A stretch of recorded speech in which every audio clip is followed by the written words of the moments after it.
નમસ્કાર મિત્રો, ગુજરાતમાં હવામાન વિભાગ અને અંબાલાલ પટેલ દ્વારા વરસાદનો મોટો રાઉન્ડ આવવાની આગાહી કરી છે। ત્યારે હવે આગામી દિવસોમાં કેવો વરસાદ પડશે, ક્યાં ક્યાં વિસ્તારોમાં અને કેટલા દિવસ વરસાદ પડશે, આ તમામ માહિતી વિશે વાત કરીશું। વિડીયોમાં આગળ વધતા પહેલાં જો તમે અમારી ચેનલમાં નવા છો તો ચેનલને સબસ્ક્રાઈબ જરૂર કરજો, જેથી અમારા આવનારા તમામ વિડીયોની માહિતી તમારા સુધી મળતી રહે। તો ચાલો શરૂ કરીએ આજનો આ વિડીયો। ગુજરાતમાં આગામી દિવસોમાં વરસાદી માહોલ વધુ સક્રિય થવાની શક્યતાઓ છે। અંબાલાલ પટેલે રાજ્યમાં ભારે વરસાદને લઈને મોટી આગાહી કરી છે। ત્યારે હવે ગુજરાત તરફ ભારે વરસાદની સિસ્ટમ આગળ વધવાની પણ શક્યતાઓ છે।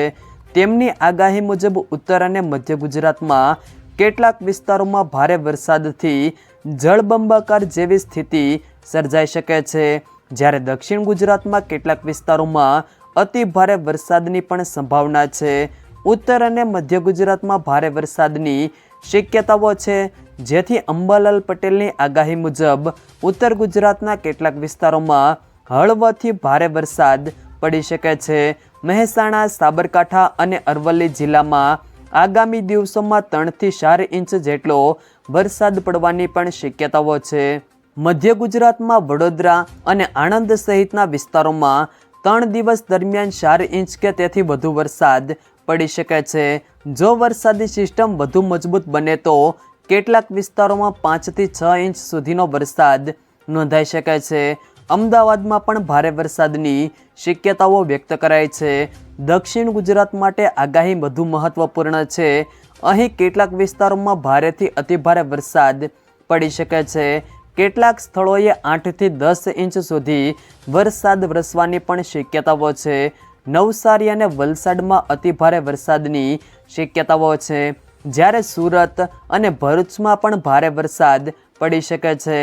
ભારે વરસાદને કારણે નાની નદીઓમાં પણ પૂર જેવી સ્થિતિઓ સર્જાવાની શક્યતાઓ પણ વ્યક્ત કરી છે। સૌરાષ્ટ્ર અને કચ્છના વિસ્તારોમાં પણ આગામી દિવસોમાં ભારે વરસાદી ઝાપટા પડી શકે છે। કચ્છમાં કેટલાક વિસ્તારોમાં 3 ઇંચ કે તેથી વધુ વરસાદની શક્યતાઓ છે। ઉત્તર સૌરાષ્ટ્રના રાજકોટ, સુરેન્દ્રનગર અને મોરબીમાં પણ ભારે વરસાદી ઝાપટા પડી શકે છે। ગીર સોમનાથમાં 3 થી 4 ઇંચ વરસાદની શક્યતાઓ છે, જ્યારે દ્વારકા, પોરબંદર અને જામનગરમાં પણ હળવાથી ભારે વરસાદ પડી શકે છે। આગામી દિવસોમાં ગુજરાતમાં વરસાદી સિસ્ટમ વધુ સક્રિય થવાની શક્યતાઓ છે।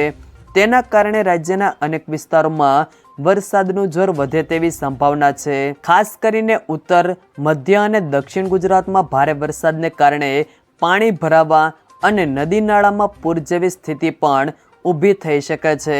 જો કે સ્થાનિક પરિસ્થિતિ અને સિસ્ટમની તીવ્રતા પ્રમાણે વરસાદનું પ્રમાણ બદલાઈ શકે છે।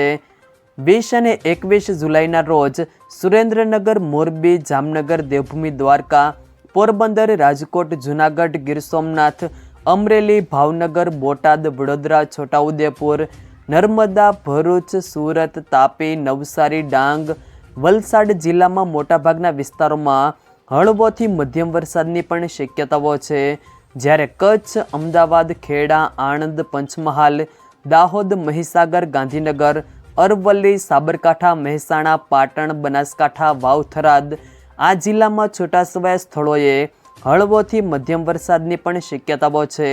22 થી 24 તારીખ સુધી વડોદરા, છોટાઉદેપુર, નર્મદા, ભરૂચ, સુરત, તાપી, નવસારી, ડાંગ, વલસાડ જિલ્લામાં મોટાભાગના વિસ્તારોમાં હળવોથી મધ્યમ વરસાદની પણ શક્યતાઓ છે, જ્યારે સુરેન્દ્રનગર, મોરબી, જામનગર, દેવભૂમિ દ્વારકા, પોરબંદર, રાજકોટ, જૂનાગઢ, ગીર સોમનાથ, અમરેલી, ભાવનગર, બોટાદ, કચ્છ, અમદાવાદ, ખેડા, આણંદ, પંચમહાલ, દાહોદ, મહીસાગર, ગાંધીનગર, અરવલ્લી, સાબરકાંઠા, મહેસાણા, પાટણ, બનાસકાંઠા, વાવ-થરાદ જિલ્લામાં છૂટાછવાયા સ્થળોએ હળવોથી મધ્યમ વરસાદની શક્યતાઓ છે।